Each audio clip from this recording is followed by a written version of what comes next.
All right. What is up, guys and girls? Wes Mitchell here. Chris Clark. GC Live, as always, brought to you by our guy, Clint Hammond of CMG Home Loans. What are you laughing at, dude? I'm sorry. I still have the giggles. Like I was trying to get myself.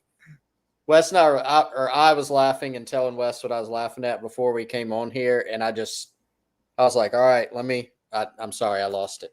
Do you want to tell everybody what you were laughing about? Or no? I was laughing because one of our fine folks on Gamecock Twitter has replayed because college football is returning a certain clip of Will Muschamp from a while back. Shout out. I probably shouldn't go. I shouldn't. We won't explain it, but Gamecock Will. I don't even know his official name, but he's Gamecock Will in my head. There's some funny people on the Gamecock Twitterverse.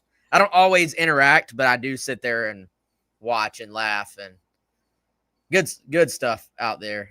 They got me. I'm sorry. I need to apologize to Clint Hammond because you're right in the middle of telling people how awesome it is. It's fine. I thought I had said something wrong. No. Clint Hammond, CMG Home Loans, ClintHammond.com, 803-422-6797, NMLS number 71597. Like we always tell you, hey, if you're in the market for a home, don't call Clint. But if you are in the market, give Clint a call and just let him have that opportunity to earn your business. Gamecocks, supporting Gamecocks. He's a huge South Carolina fan, huge supporter of this show as well, for actually going on years now. So shout out to Clint. And again, if home ownership is something that is in your future, hit him up at 803-422-6797. Man, Chris, I was trying to figure out what we were going to talk about today, just specifically. Like, there's a lot going on, but I was like, all right, how can we narrow this thing down? And I came kind of to the conclusion of something that I'm also working on an article for, and I kind of want us just to reassess. Like, all right, it's very easy to get kind of caught up into the, well, hey, what information can you gather? What intel can you gather? Inevitably, I feel like if you put out something saying, hey, I heard these 3 guys have been impressing, you kind of get the, well, hey, what about these other 3 guys? Are they not impressing? And then you're like, well, we talked about those guys 5 days ago. Nothing's changed since then. And so I think it's a good time just to, all right, we're just under 2 weeks away, right? We're at the beginning of week 0 in the grand college football space. And I don't celebrate week 0, but I do plan to watch one of those games this weekend. Maybe we'll talk about that later. But in terms of South Carolina, they are officially at the 2 scrimmage point, which I think is a very key, just sort of, you can emphasize this time window, because this is when you go from, hey, that newcomer, that freshman, that young player, we got to find a way to get him on the field. That guy, love him, but he might be on the scout team. And so I think this is a clear point of transition in a year in a preseason camp. And Chris, I would imagine by the end of this week, they're probably going to start on some Virginia Tech stuff. Like, I know coaches don't like to go all in on spending 2 weeks on one team. They like to kind of keep to they like to go ahead and establish their routine for the whole year early on. But you do kind of want to use a couple of little extra days, maybe a couple of extra practices to go ahead and get a head start on some things you might see from the Hokies. And so the time to impress, like from a global standpoint, you're about running out of time if you're on this team right now, because once you get into the season, it's a week to week.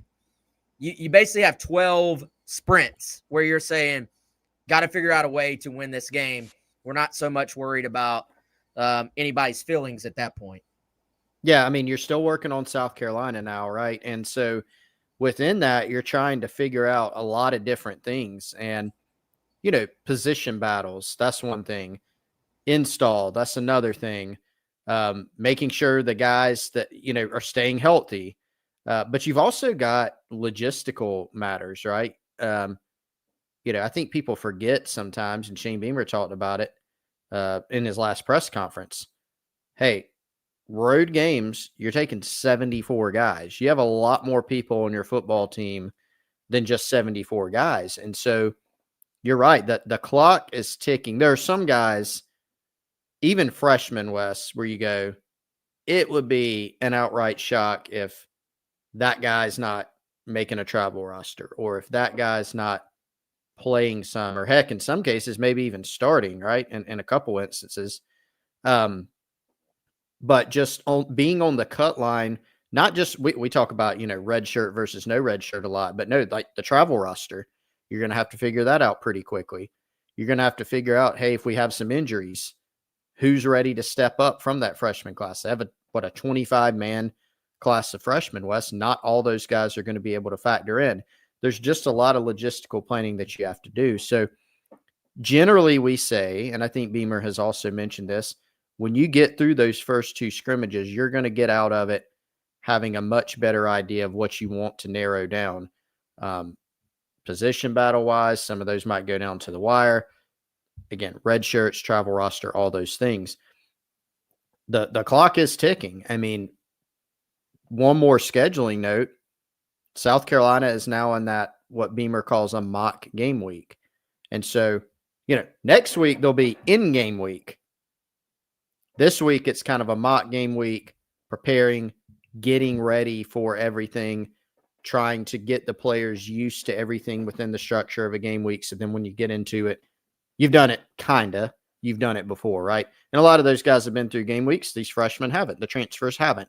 Not here at South Carolina. So, yeah, really critical time now in the program, because very quickly the page is going to need to turn to Virginia Tech. Last minute, so to speak, things to sort out in terms of a lot of these questions that the team's trying to answer right now. Yeah, and I think, man, that's the big picture sort of view of what we're going to talk about for the most part in today's show. Going into some specifics, I want to look at it. I kind of always put questions, concerns, storylines into one big, I don't know, just one big bubble, one big conversation. And, I think there were some things coming into the year that we all kind of agreed are questions or concerns. And questions don't always mean it doesn't get answered. It just means we don't know yet. And I think as camp goes on, some of these questions you get more and more comfortable answering. And some of them you're kind of still, maybe sometimes it goes the other way and it becomes more of a concern. Other times it's just still, hey, we're going to wait and see. We're going to just see what happens, right? And so for me, there were some specific things coming into preseason camp. I'll start with one that I think has kind of started to answer itself, would be the wide receiver position. That was a spot where I think certainly when you look at last year, you look at going into last year, and you look at all the questions, just how new that room was last year, whether it was, a guy who hadn't really played a ton of receiver in Nick Harbor, whether it was a freshman, Amazio Bennett, whether it was, I don't even remember what the number was in terms of transfers last year. Was it 5? 5 transfers by the end? Yeah, I was trying to go through and think about the ones that just factored in. You had Delvon Campbell coming in. You had Gage Larvidan coming. Gage Larvidan doing some things in the NFL preseason, by the way, Wes. Yeah. You had Gage coming in. You had Jared on the roster. I mentioned Delvon. Yeah, Vandrevius Jacobs. Vandrevius Jacobs, who factored in and had dealt with some injuries. So, yeah, you had several, first-year guys. So, a lot of, unknown going into that room. Yeah, and I do think you kind of see a little difference, I feel like, in how the local vibe maybe is about that position group and what some of the kind of national or SEC-wide guys are talking about, because they're trying to follow every team, right? They're trying to follow all 16 teams in the SEC or all 25 teams in the national picture plus a few more. And you're probably going, well, hey, I still don't know all those wide receiver names. Yeah, they got some freshmen, but show me on the field. And I understand that approach. I think we have heard enough here locally that I have like taken that one and kind of checked it off. I think at the very least, you're going to see a big step forward from last year. I think at the, not to put a ceiling on them because I think it's a pretty high ceiling. I think at the most you may go from, hey, that was a big question mark to it's a strength because of the competition you have in that room now. And I thought it was kind of interesting. I wrote a quick story on Chris Doring, who was on the Locked on Gamecocks podcast. So, credit to them. That's where the interview came from. But he basically admitted kind of what I've been thinking and saying, like, hey, I didn't really know what South Carolina had until I went in there and saw it myself. And he was talking from a global roster standpoint. He was talking from a Nick Harbor's development standpoint. And he's talking about all these true freshmen. And so it's always interesting to me to get a little additional confirmation from maybe kind of an outside source who got a look of the things we've been hearing here locally. And it was interesting to hear right off the bat him rattle off the names Brian Rowe and Donovan Murph, because as we know, we've heard Brian Rowe, Donovan Murph. I would throw Jaden Sellers in there a little bit too. The last couple of weeks, those names have been on the tip of people's tongues in Columbia. Fascinating to me, though, to hear the same exact feedback from an SEC-wide guy who got his first real look at this team on campus, behind closed doors, was watching practice, talked to Beamer. Those are things that I'm sure he picked up from people telling him as well. Yeah, it's a great point. I think, the receiver room's fascinating because it's not like you look at that room and go, okay, South Carolina is returning a top 5 receiver room in the country in terms of proven production and experience, right? They're not returning a room full of guys or 3 starters where everybody's going, all right, after the 2025 season, all 3 of these guys are going to be drafted in the first 3 rounds of the NFL draft. That's not it. But there are some reasons to be a lot more optimistic than you were going into last year. And you laid it out as to why, Wes. You had so much of the unknown with all the transfers, with Mazio Bennett being a true freshman. He ended up playing a lot and playing well, right? But he was a true freshman. Nick Harbor still had not come into his own.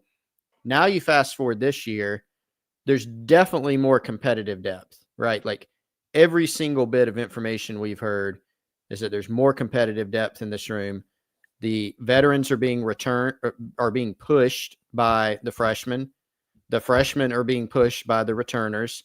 Everybody's trying to get on the field into that top 6 or so. I mean, if history's any indication, Wes, even if you rotate a lot, or if you play mainly 3 guys and kind of lightly rotate, probably not going to play a whole lot more than 6 guys in terms of meaningful snaps at the receiver position. Maybe you play 6 a lot, but it's probably going to be a core of about 6 guys. There's a ton of competition in there. Some of the other questions that were there last year aren't there as much. Hey, what will be the effect of Nick Harbor trying to do 2 sports? You don't have that anymore. He gave up track. Hey, how will a Jared Brown continue to integrate? He's been here a while. Will Mazio Bennett be able to see the field as a freshman? Well, yes, he did, but now he's a sophomore. And now you have some freshmen, a bigger group of freshmen who are ready to contribute more so, frankly, than what Shane Beamer has had here in terms of younger guys. That was one of the things he talked about after the 2023 season is getting in young receivers who can develop at a more rapid pace. What's the easiest way to do that? Recruit good ones. And that's what they've done, with this 6-man class. And you're right. We've heard the most buzz. And for Brian Rowe, it dated back to the spring. Sellers really has seemed to come on.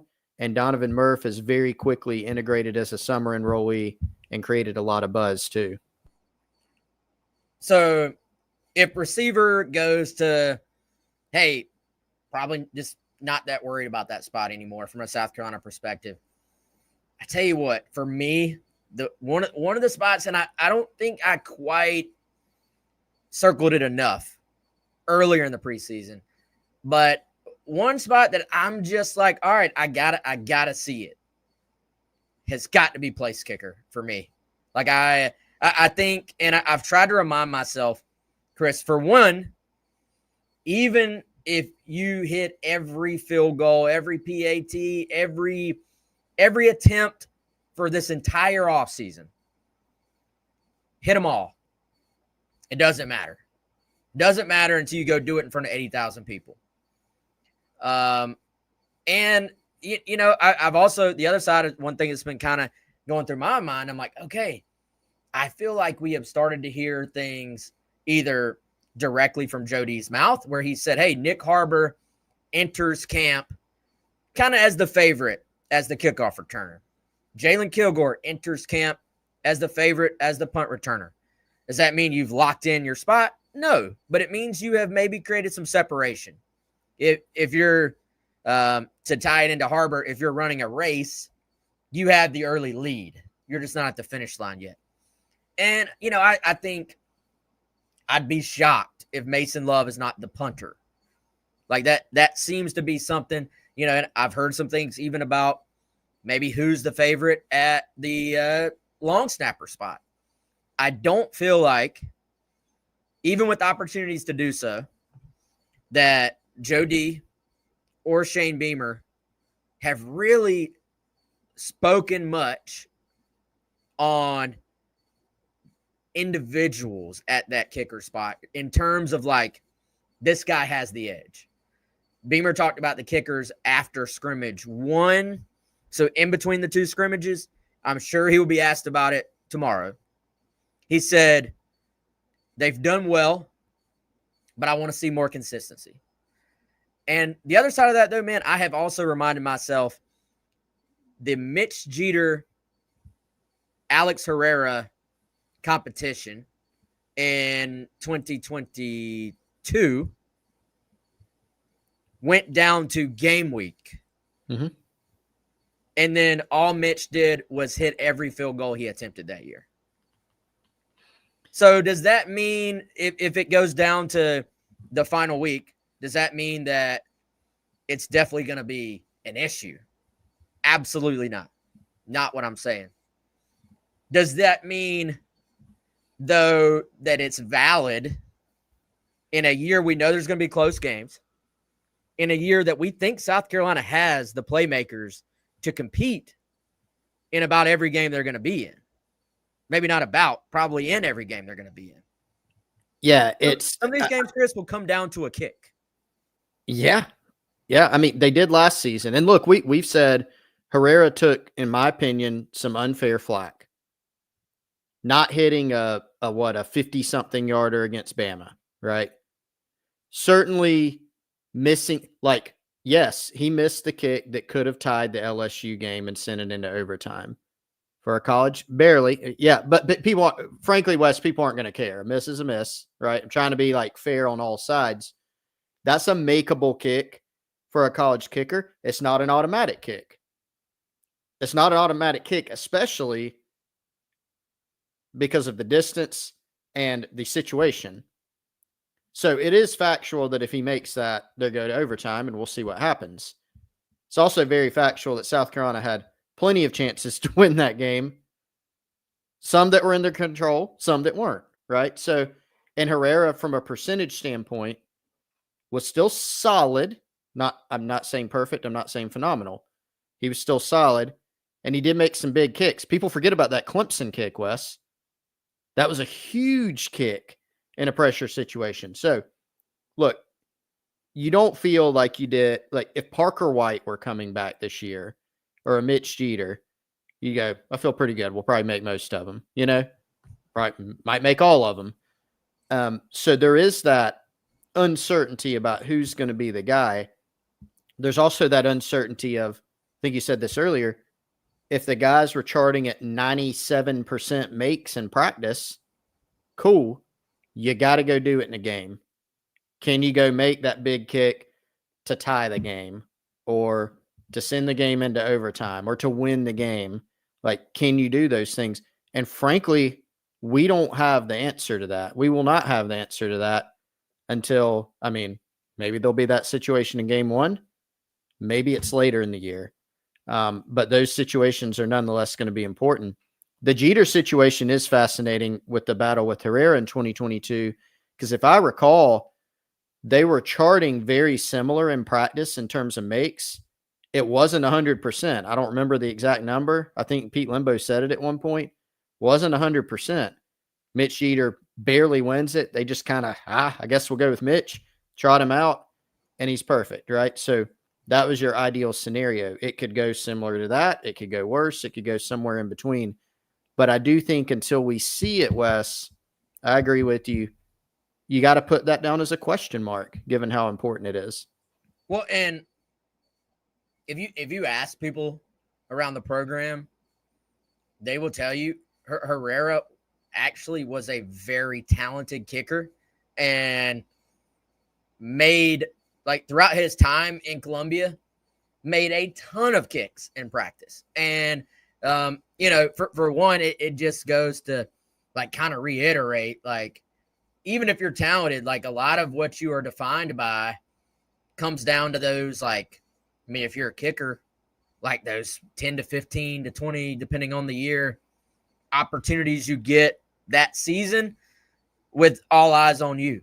And, also reiterates, like, hey, doing it in front of everybody, in front of 80,000 people is just different. I don't care how much you try to simulate the pressure. I don't care how many different things you do. It's just going to be different until you go out there. And also, man, it's something I was talking about with Mason Love and our little Garnet Trust sit down.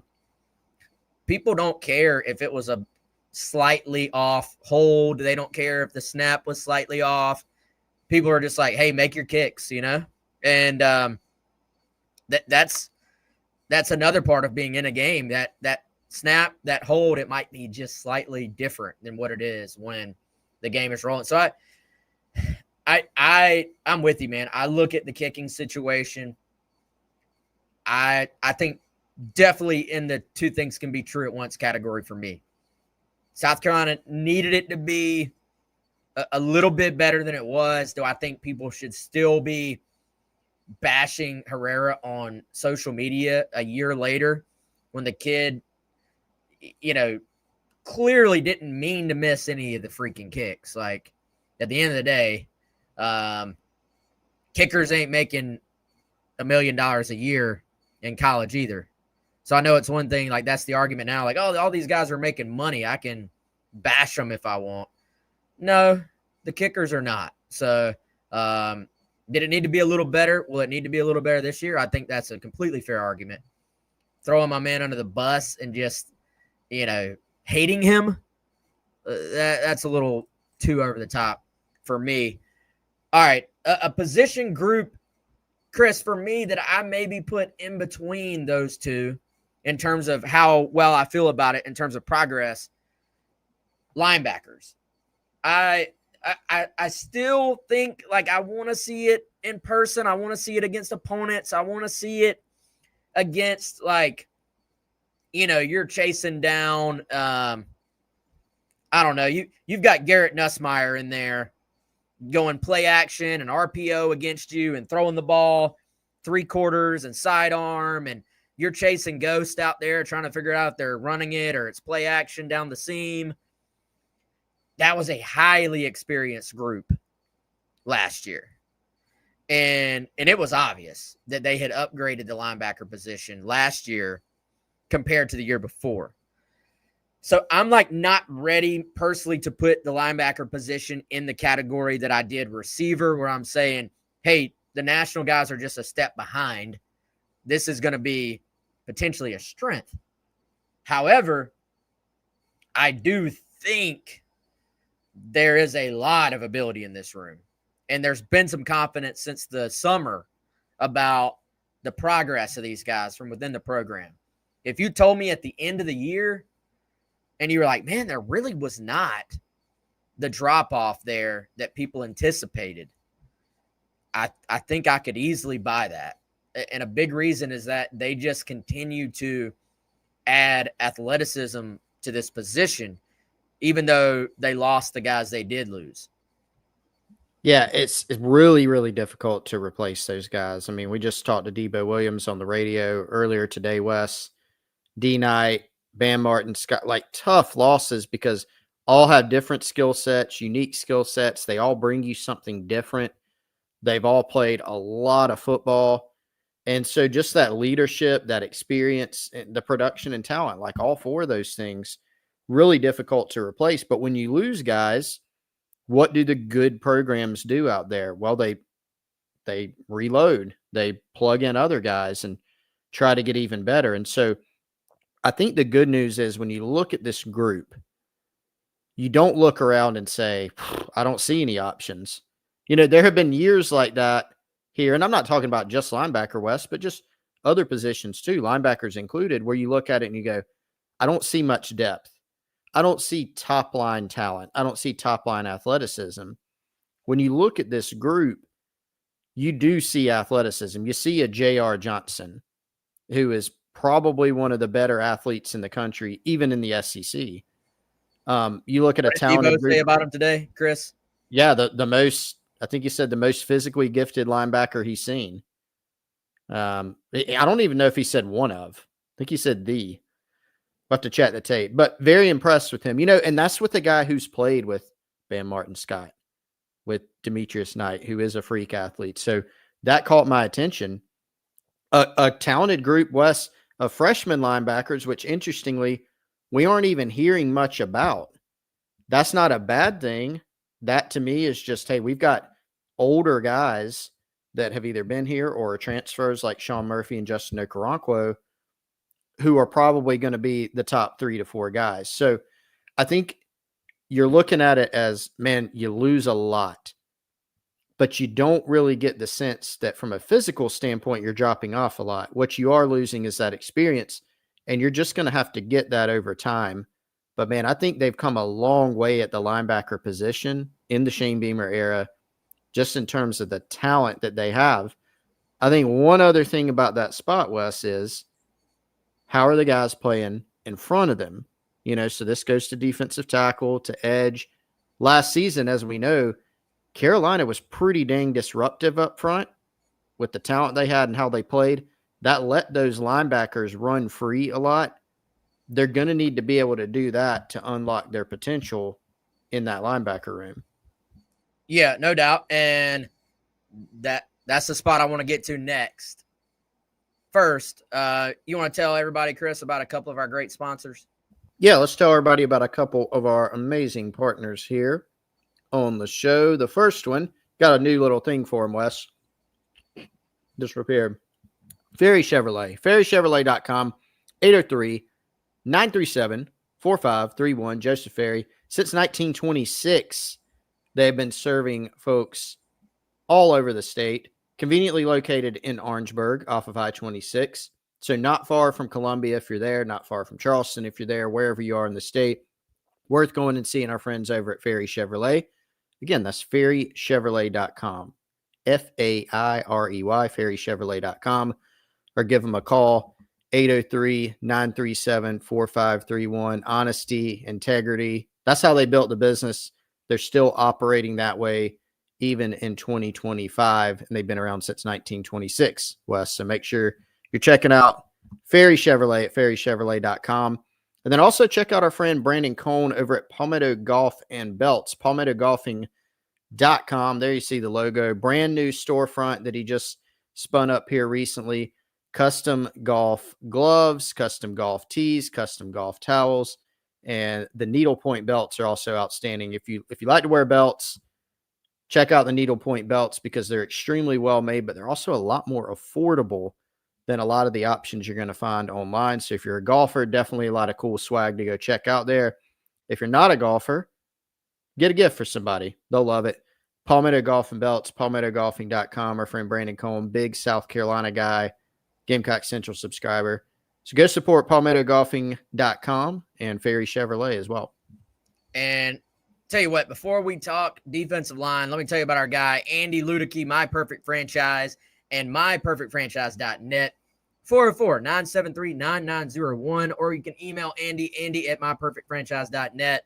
We've told you about Andy for a couple of years now, but if you have not been a listener here or a viewer of the show, Andy is a franchise consultant, which means if you have always wanted to own your business, maybe you wanted to start kind of like a side biz to just give you that extra revenue stream, maybe while continuing to do whatever you're doing now. You want to build more wealth. You want to build kind of a legacy that you can leave behind for your family.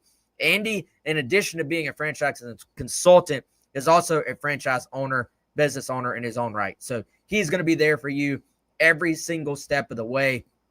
If you call that number 404-973-9901, he's going to take your information. He's going to take in some of the types of businesses that you've been interested in getting involved with and how much, frankly, your financial situation. What do you have to commit to business ownership? And then he's going to get you matched up with a business that fits your needs, wants, desires. Again, 404-973-9901, our guy, Andy Luedecke, myperfectfranchise.net. All right, we are done with ad reads for the show, getting all those knocked out right there in a row. And Chris, let's talk defensive tackle, defensive line room, interior guys. This is the one I think if you told me, like if you just punched me on a random day in May and you said, hey, what's your biggest concern about next year? What's your biggest question? I would have said, how does South Carolina replace the combination of TJ Sanders, Tonka Hemingway, Boogie Huntley, DeAndre Jules, on and on and on, that group, maybe even more so than replacing a Kyle Kennard. And maybe we loop in that spot opposite of Dylan Stewart here a little bit as well. But for me, it really was all about that D-line room. And just that, again, like we talked about at linebacker, it is so hard to replace SEC experience, SEC size. Although I think size-wise, South Carolina's going to hold up just fine. They're maybe even a little bit bigger there. But just you've been through the SEC wars if you're talking about those guys I just listed off. I would say, Chris, right now I am in the category of feeling like there has been progress. I feel like some of the things that needed to happen in that room have happened. I still put that as a position group. I do want to see it against some of the better offensive lines that South Carolina will face this year. I think they'll be fine against some of the opponents. I think you can already say they'll be fine. Some of the sort of bigger, better offensive fronts you're going to face in the SEC, I think it's still at least up in the air.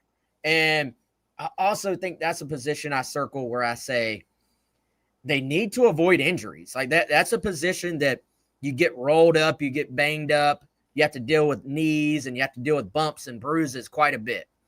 We've heard so much about that trio, Monkel Goodwine, Gabe Brownlow-Dindy, and Nick Barrett. I look at those as like three co-starters, frankly. I think you got to keep those guys healthy. That's a key at a few spots, more than a few spots. I mean, frankly, you need to be healthy everywhere, Wes, but I think that's one of those that you'd circle as like maybe critical, to stay healthy.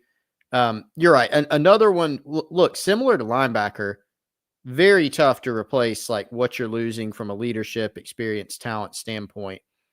I think the difference in linebacker and defensive tackle is just from a pure talent standpoint. You probably feel like you maybe have some more upside at linebacker, but that doesn't mean they're without it at defensive tackle, right? I think Nick Barrett's flown under the radar because he's an older guy. He's a super senior, but he's kind of just flown under the radar because he just has been a 15, 20 snap guy, and he redshirted last year. And so he's kind of overshadowed. But West, one of the questions there, would he take a step forward? And it seems like they've been happy, the staff has, with the progress on that front. Gabe Brownlow-Dindy, former 5-star, Texas A&M signee, clearly very talented.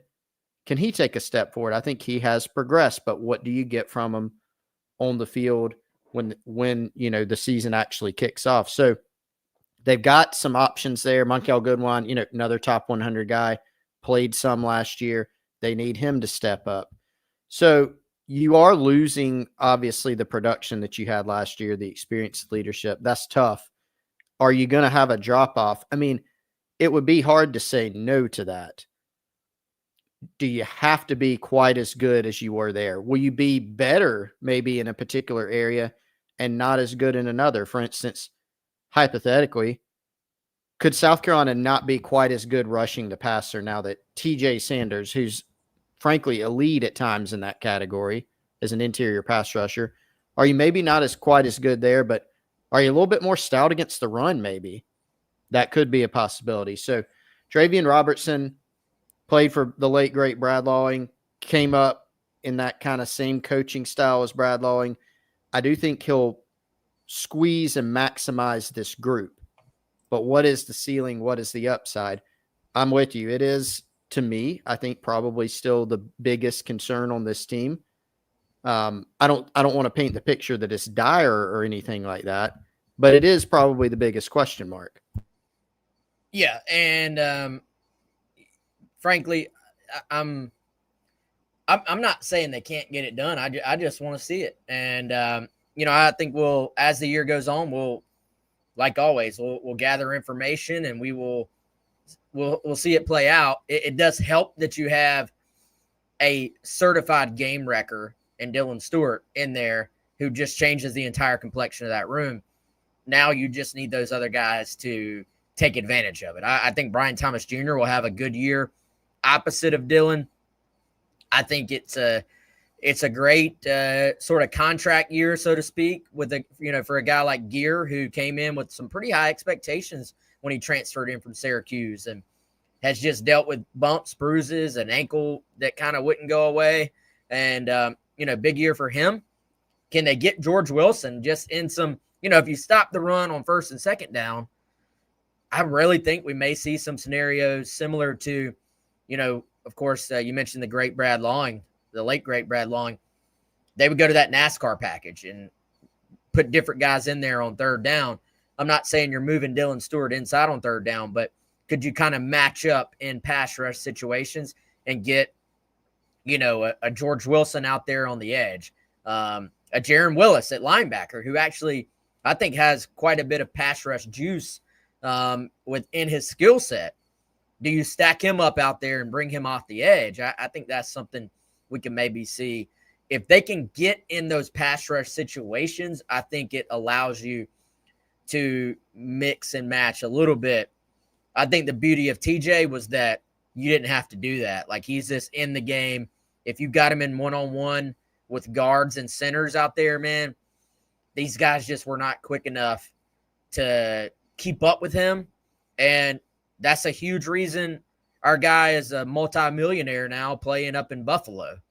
So, I mean, they saw it. They saw it for sure. And that's the beauty of ball. That's the beauty of college football. You don't have to be as good at that one position as you were last year if you can make it up in the totality of the team. The defense itself does not have to be as good as the defense last year. If the offense does what they have done in the scrimmages and continues to operate at a high, efficient level. The other just storyline, Chris, that has dominated the entire offseason, I'm almost tired of talking about it, but it's got to be, will Russell Faison suit up for the Gamecocks this year? And what does that mean for the running back room as a whole? But also, I want to tie something in here. I've continued to hear little buzz here and there about Matt Fuller. I know you picked up some positive things about Isaiah Augustave after that second scrimmage. The room, I don't want to say it's drastically changed, but I do think there are some other positives that have started to emerge within that running back room. Now, if you have Faison in there, I think it changes the complexion completely. But there have been some other good developments on top of just the waiting game they're having to play at running back overall. I think they'll feel, they being South Carolina, everybody in that building will feel quite good if Faison can suit up this year. I think he would be the top guy in this group. And so that's not That has to be significant, right? You can't just say, oh, well, if you don't have the guy who's probably going to be your starter, no biggie, right? But what I think, and look, you can't gloss over the fact Rocket Sanders was a really good football player for South Carolina. So that's another significant piece. But I do think if you, and Shane Beamer's alluded to this too, publicly, this group, the staff feels like they have more depth, right? No, they don't have a Rocket Sanders. Don't even take that as me saying, hey, they'll be better than Rocket Sanders in the totality. Not saying that either. I'm not ready to say that. But I can't agree with the notion that there's more depth here. Why? Well, especially if Faison's out there, but let's not even count him. You've got Attaway back. And then the guys that you had on the roster last year are a year older. Matt Fuller, year older. Jawarn Howell got to play some last year, a year older, showed some good things, talented guy. You've got Isaiah as a transfer, and yeah, Wes, first two scrimmages, heard some good things, particularly in the last scrimmage. So obviously a later arrival, but a former 4-star guy who led Colorado in rushing. Not that they had an elite offensive rushing attack, but that says something, and he seemed to integrate pretty well so far. So could they have some more competitive depth at that position? I think there's a good argument, but I do think that room goes to potentially the next level, of course, if Rasul Faison's ultimately cleared. They did not retire his jersey at Colorado, unfortunately. Oh, but he did lead the team in rushing. So a lot of attention on the QB at Colorado. Anyway, that's another story. Those are the ones I had written down, man. Those are my headlines. Those are my storylines, where not that you can boil an entire season down to a handful of things. We know how many there's so many variables that go into winning or losing.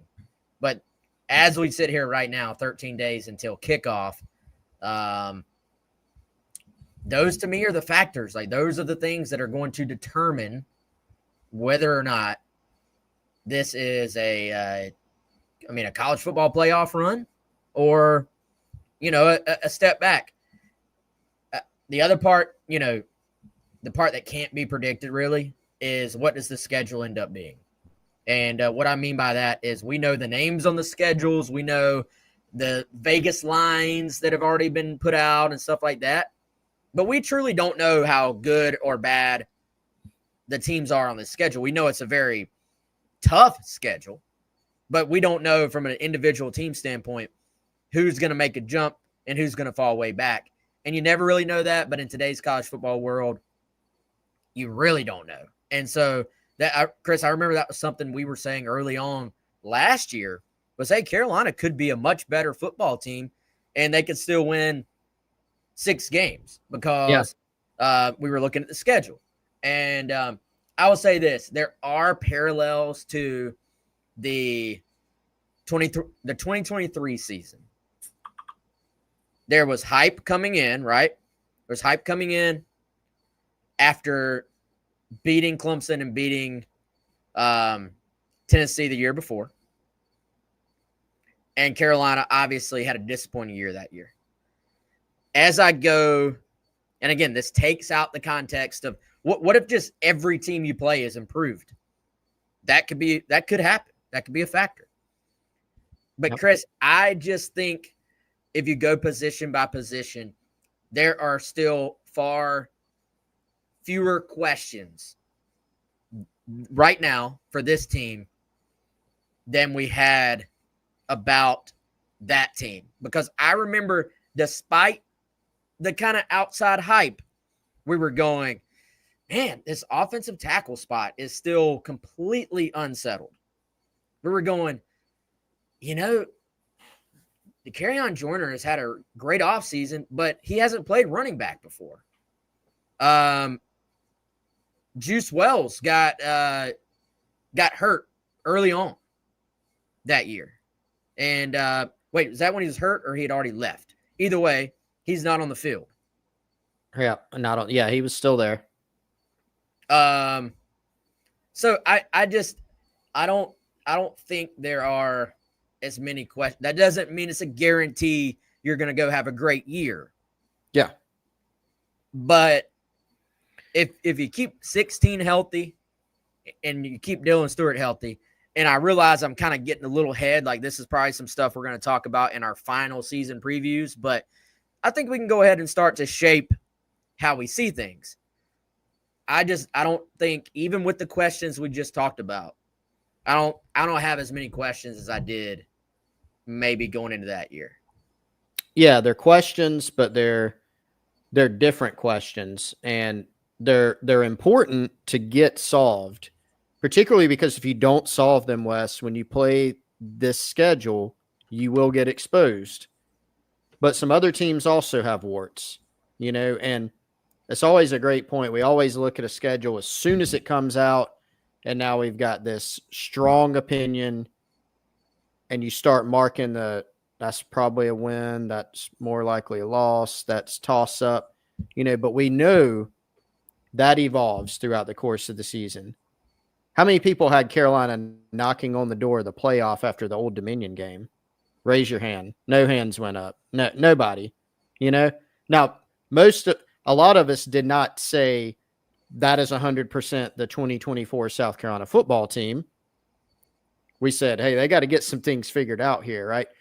But I do think when you compare, I know I'm jumping all my years around, but 25 going into this year and 23, which you were just talking about, I will agree. Fewer warning signs. Are there some things to be concerned about that you need to solve?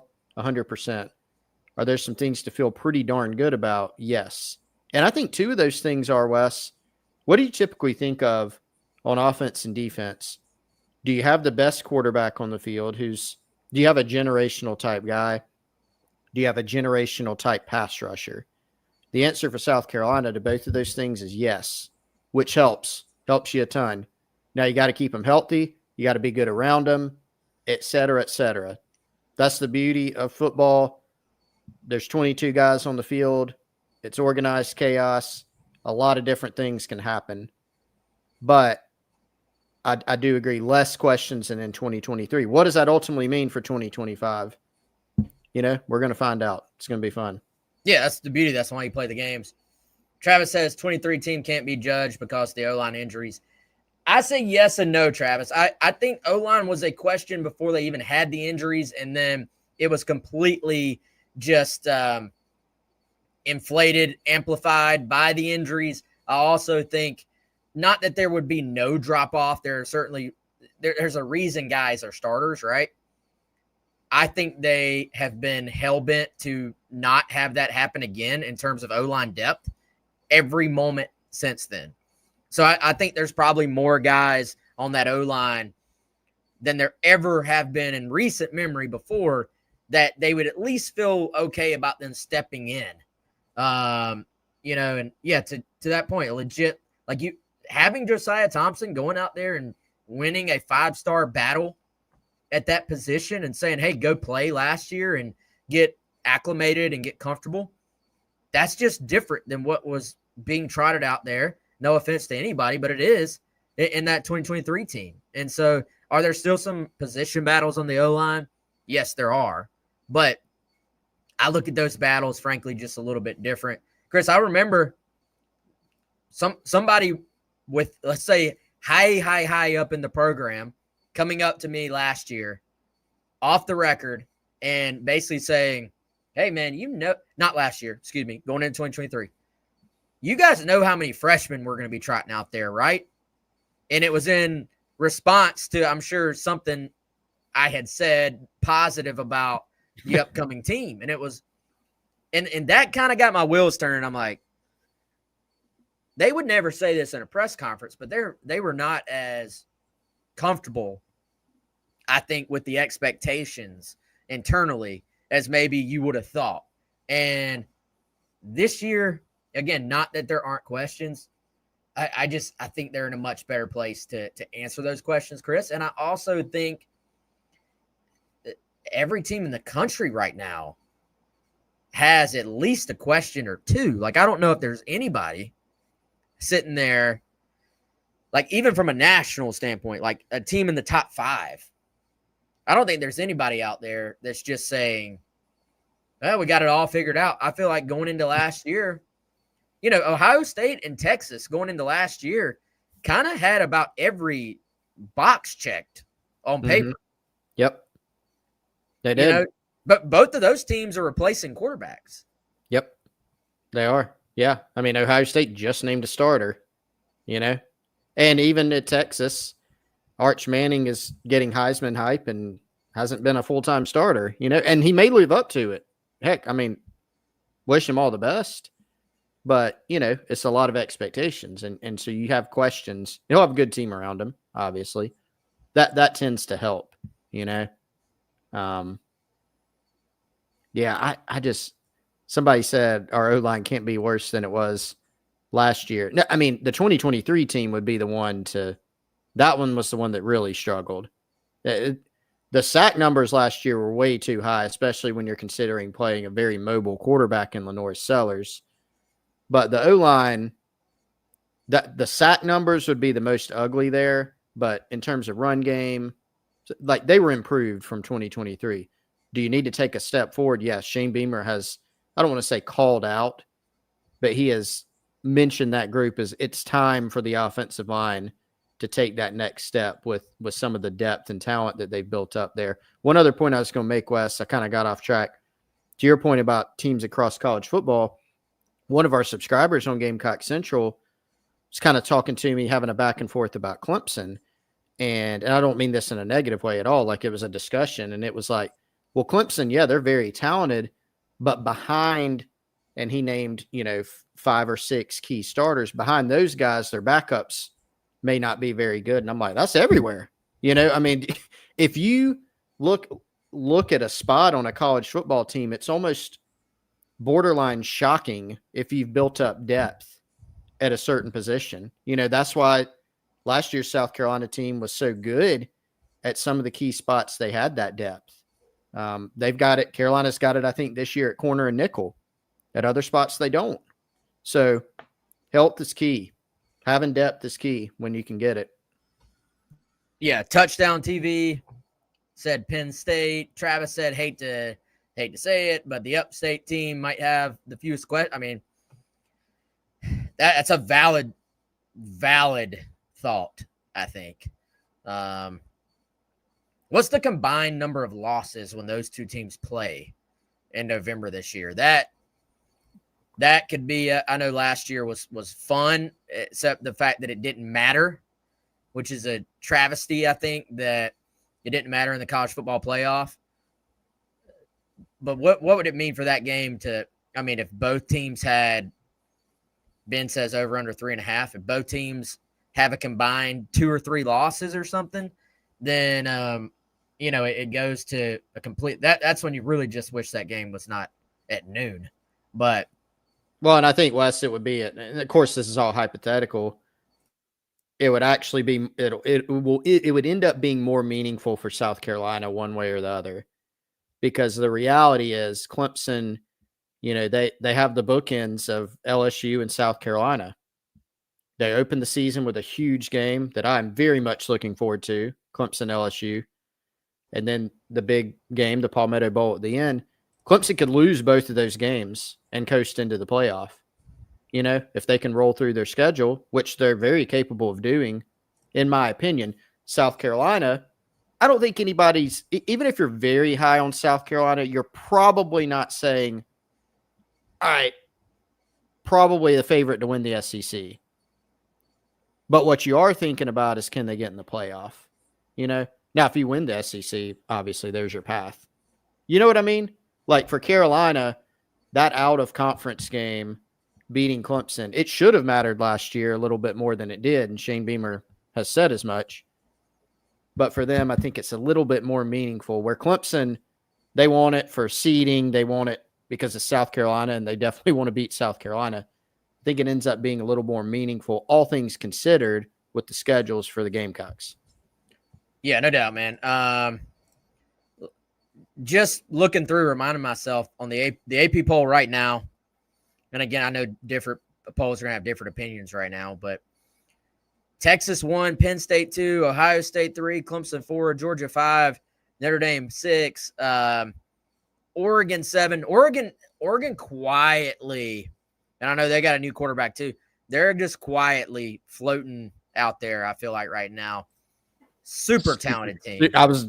Super talented. Just yeah, under the radar almost. Alabama on paper still has recruited as well as anybody in the country in terms of just overall talent. LSU 9. I think LSU that's a little bit. I think LSU a little bit underrated at 9. Miami at 10. Arizona State at 11. Everybody's favorite guy, Brett Bielema in Illinois at 12. South Carolina 13, Michigan 14, Florida 15. I know that's not new news, any of that, but just reviewing it real quick, I can give you a question mark for just about every team on there. And I kind of agree with our chat folks there, though, man. Penn State and Clemson, of the teams we just mentioned, may actually have the fewest questions because they have not gotten hammered by the portal or the draft, and they bring back their quarterback. And, you know, those teams have played in the college football playoff. They have that experience. And so I know with Penn State, the thing is to say, like, they can't win the big game. I feel like that they can't win the big thing, especially when it comes to coaches, is something that it's a thing until it's not. Like, everybody was talking about Clemsoning for years, and then once they broke through, you know, they win 2 out of 3 titles in a row. Like, it doesn't really matter on the field, if you ask me. And so can Penn State break through? Absolutely. I think in a year where it's a little bit more wide open than ever, it could. And one final thought here, man. We're going to get out of here. Going back to that interview on Locked On Gamecocks with Chris Doering, he said in passing, and I don't know if this was kind of just I'm on a Gamecock podcast, you know, or if there was like a lot of thought behind this. He said he thinks if South Carolina were to get to 9-3 again after the way things played out last year, he felt like that would be enough. And, you know, we can't know that without knowing what everybody else does, right? Yep. But, I mean, could this be a year where just everybody beats up on everybody? And, you know, and if there is no true sort of, hey, these are the top 4 or so most talented teams, what does that mean for the teams like South Carolina who will play an incredibly difficult schedule, but maybe are 9-3? Like, how do we see the committee approach that? How did the committee deep down, after making the decisions they made last year, then watching the playoff play out? I know they would never admit it publicly in a press conference or anything. Did they think they got it right? I don't know. Or did they watch and say, man, Lenora Sellers and those guys would have smoked some of these teams that we put into the playoff? I personally think South Carolina would have had something for a lot of those teams the way they were playing down the stretch.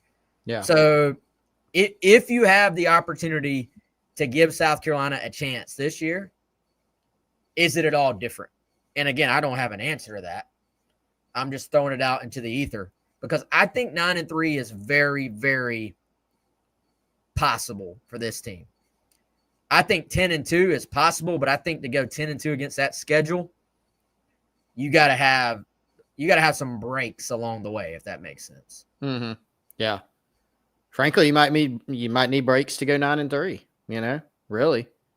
Yeah, that's a fascinating question that you pose, but you're right. I don't think any of us know the answer to that. And I think if Carolina could get to 9-3, I think everybody will have to see how everything plays out. Regardless, probably be sweating again. Yeah, you know, going into it. So it's gonna be fun though. Is Gamecock Nation happy with 9? They should be. Should be. Mazo Johns says no shot 9-3 gets us in. I don't think you can say no shot, man. I mean, you can't say it definitely will. You can't say no shot. Absolutely. Yeah. I don't think you can speak in absolutes either way. Yeah. On that. All right, y'all. Hey, enjoyed it. shout to our sponsors. Hopefully y'all got something out of this show. We're going to start doing these more. We're going to release our full schedule for the season coming up here pretty soon. Got somebody working on some new graphics for us, so we'll roll that out too. You can lock this part in. Chris and I will definitely be doing a Monday show to talk about the game that just happened.